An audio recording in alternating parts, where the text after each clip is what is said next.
কলকাতার ১০০ বছর পুরনো একটি রেস্টুরেন্টের সন্ধান এই ভিডিওতে তোমাদের জন্য রয়েছে, যেখানকার খাবার দাবার এই চত্বরে ভীষণই পপুলার। প্রথমেই এখান থেকে নিয়েছিলাম আমাদের সবার ফেভারিট ডায়মন্ড ফিশ ফ্রাই, যেটা ভেটকি মাছ দিয়ে এখানে তৈরি করা হয়। আর এই কাসন্দির সাথে ভেটকি ফিশ ফ্রাইটা খেতে জাস্ট অ্যামেজিং লেগেছিল।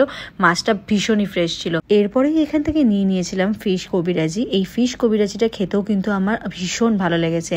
মাছের যে ম্যারিনেশনটা ছিল সেটা মুখে দিতেই কিন্তু খুব ভালোভাবে বোঝা যাচ্ছিল, ভীষণ ভালো লাগছিল খেতে ফিশ কবিরাজিটা এখানকার। সব শেষে এখান থেকে নিয়েছিলাম আমার অল টাইম ফেভারিট মাটন কষা উইথ মোগলাই পরোটা।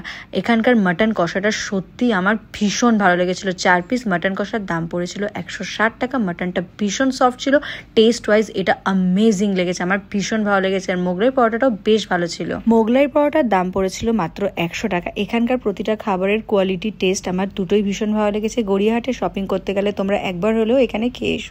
এখানকার মেনু কার্ডটা রইল ভিডিওতে, একবার দেখে নিও। অ্যাম্বিয়েন্সটা বেশ ছিমছাম। এই রেস্টুরেন্টের নাম হচ্ছে দাস কেবিন, যেটা রয়েছে গড়িয়াহাটে। গড়িয়াহাটের ঠিক LIC বিল্ডিং এর পাশেই তোমরা এই রেস্টুরেন্টটা পেয়ে যাবে। ভিডিওটা ভালো লাগলে লাইক ফলো শেয়ার করে দিও। আজকের মতো এখানেই টাটা। কত বছর পুরনো? আমাদের এই পুজোর পর ১০০ বছর কমপ্লিট হবে। 99 ইয়ার্স চলছে।